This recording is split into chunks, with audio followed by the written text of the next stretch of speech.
Now, these layoffs come the same day as the U.S. Department of Agriculture announced it's cutting 2 programs. The programs provide money for schools and food banks to buy food from local farmers for school lunches.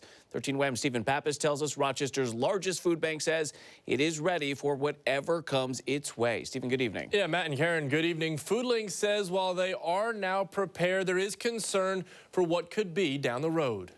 Foodlink, the largest food bank in Rochester, says funding cuts by the USDA are not a surprise. It's never good to see programs like this cut. Mitch Gruber, the chief impact officer of the nonprofit, says they're ready to continue serving those in need. We are going to make sure that we're able to maintain our service levels, both because we're expecting the state to help fill in the gap and because we're working around the clock to make sure we're prepared for cuts like this.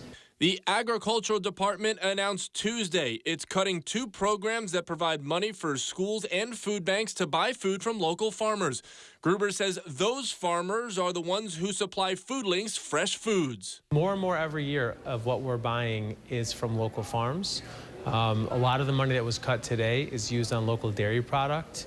You know, we have local dairy farms who've become very great partners of food banks and want to see these programs continue. The ending of these programs will suspend more than $1 billion in federal spending. It's part of an effort by the Trump administration to shrink the federal government and how much money it spends. Foodlink distributes roughly 24 million pounds of food a year to 150,000 people across 10 counties in western New York. Gruber says he's worried that could be impacted if there are any potential future cuts. I will say that one of the biggest concerns that we have is the conversation at the federal level about cutting SNAP benefits, formerly known as food stamps. If there are cuts to food stamps, there is almost nothing that we can do to prepare to handle what a cut for food stamps means to people's household budget. Gruber feels this is an economic blow to many, not just in Rochester, but around the country. It's really disappointing because at the end of the day, this is hurting economic development, this is hurting agriculture, this is hurting farms, small businesses, and it's hurting the folks who need the food the most.